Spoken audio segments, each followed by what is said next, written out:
Some children don't really get a childhood. They become responsible too early. They learn to stay quiet, solve problems, and take care of things no child was meant to carry. People often call them mature for their age, responsible, independent, strong. But inside, something unusual is happening. Because when a child learns to grow up too fast, part of their emotional world quietly stops growing. And years later, as an adult, they might still be trying to understand why. When a child grows up too fast, it usually doesn't happen because they want to. It happens because the environment demands it. Maybe the household was chaotic. Maybe one parent was absent. Maybe emotions in the home were unpredictable. Or maybe the child simply became the one who held everything together.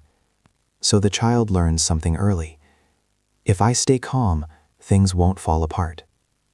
Instead of exploring, they observe. Instead of expressing emotions, they manage them. Instead of asking for help, they become the helper. Psychologists call this process parentification.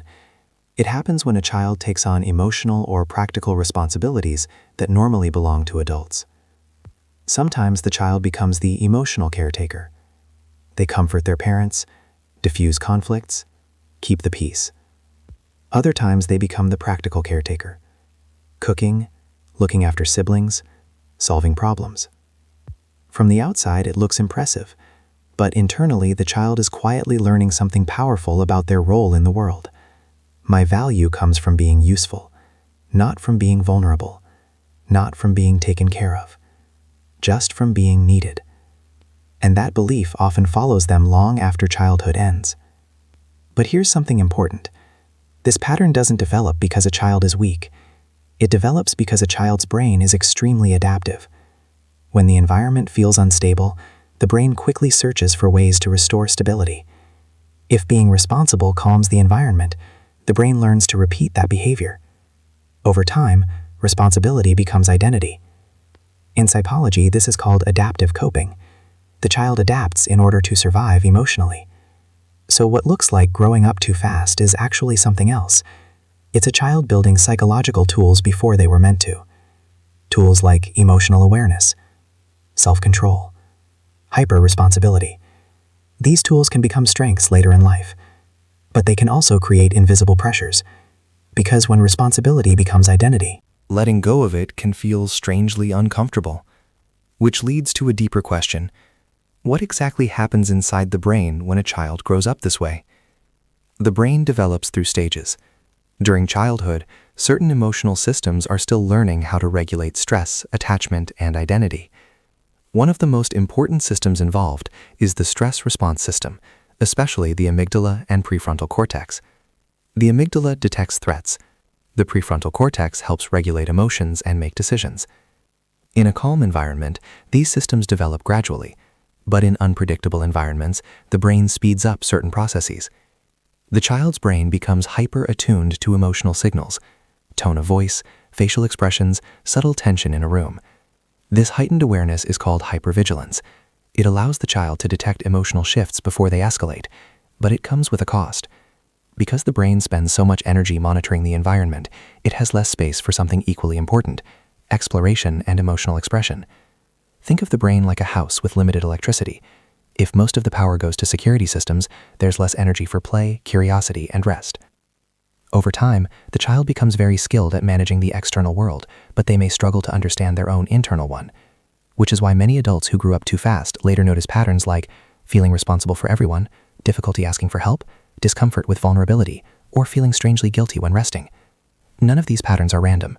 They're echoes of a brain that learned very early, stability depends on me.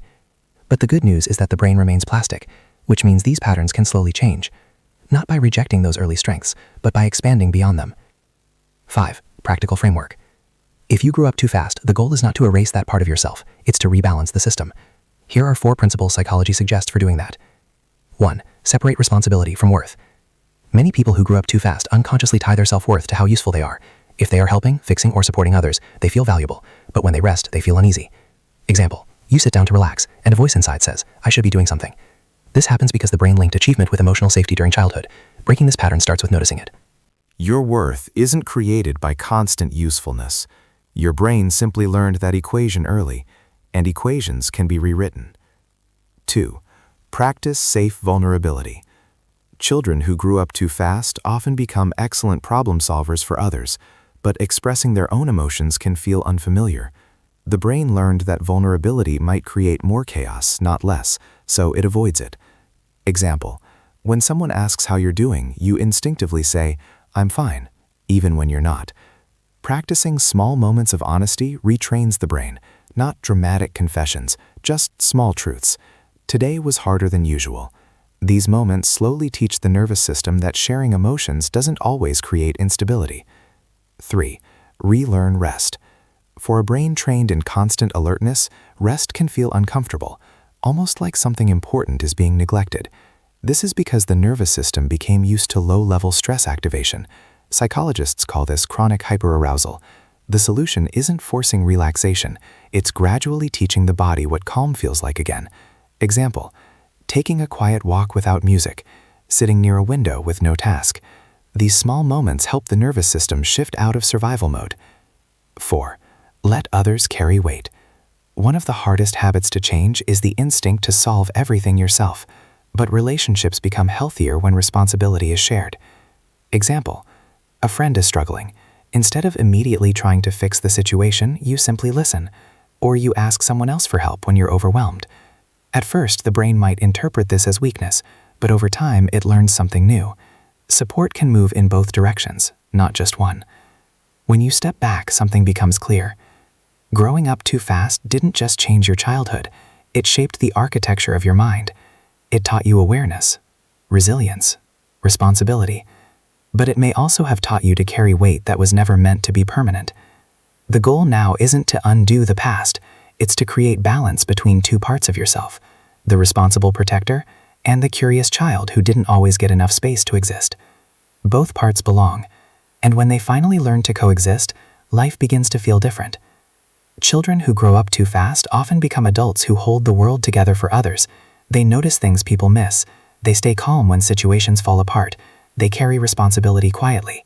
But somewhere along the way, many of them forget something important.